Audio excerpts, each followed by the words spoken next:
Salam sejahtera. Terima kasih atas kesudian anda singgah di channel saya.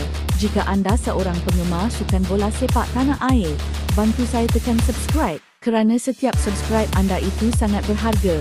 Terima kasih sahabat baik.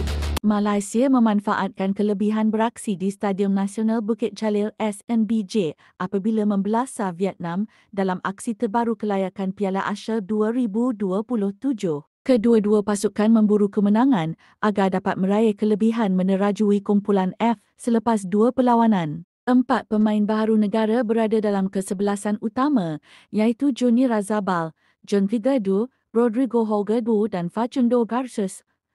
Vietnam pula menurunkan tonggak berdarah Perancis Vietnam, Jason Pin dan Guang Ving. Separuh masa pertama menyaksikan Malaysia memberi tekanan kepada barisan pertahanan pelawat menerusi Figueiredo, Holgado dan Arif Aiman Hanapi. Kelincahan trio Harimau Malaya itu menyebabkan penjaga gol pahlawan bintang emas, Philip Nguyen, bekerja keras menafikan percubaan mereka. Pemain baru Soiso Osaka, Dion Quoth, hampir meletakkan tuan rumah di hadapan menerusi satu rembatan dari luar kotak penalti pada minit ke-35.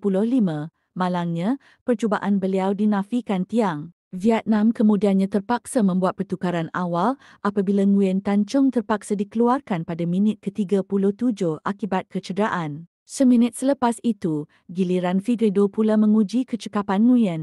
Tandukan penyerang Istanbul Basaksehir itu pantas dinafikan penjaga gol Chung An Hanoi FC kan itu. Harimau Malaya terus berusaha memburu jaringan pendahuluan tetapi keputusan 0-0 kekal sehingga rehat. Bersambung pada babak kedua, jurulatih pahlawan bintang emas, Kim Sang-sik membuat dua lagi pertukaran. Ini termasuk Pham Tuan Hai yang masuk sebagai pemain gantian. Tatkala Vietnam cuba memperkemaskan rentak mereka, Figueiredo menceriakan ekor Harimau Malaya di Sinich dengan gol pertama pada minit ke-49. Gol tersebut menyuntik semangat anak buah Peter Klamovski untuk memburu gol kedua. Hasilnya, giliran Holgado pula menyumbat gol pertamanya pada minit ke-58. Vietnam yang terdesak memasukkan pemain perancang mereka, Nguyen Thuong Hai, sebagai pemain gantian untuk merapatkan jurang gol. Malangnya, itu tidak berlaku. Sebaliknya, pemain pertahanan Johor Darul Tazim JDT, Lavai Kau Bin Ong, menambah derita pelawat dengan gol ketiga pada minit ke-67.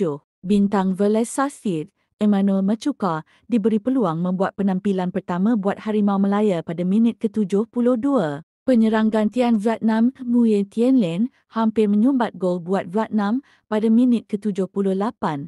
Malangnya, percubaan beliau mudah diselamatkan Shehan Hazni Mohamad. Kurs memastikan kedudukan Harimau Malaya sukar dicabar menerusi tandukan padu pada minit ke-87, keputusan 4-0 kekal sehingga tamat perlawanan. Keputusan ini menyaksikan Malaysia menerajui kumpulan F dengan 6 mata.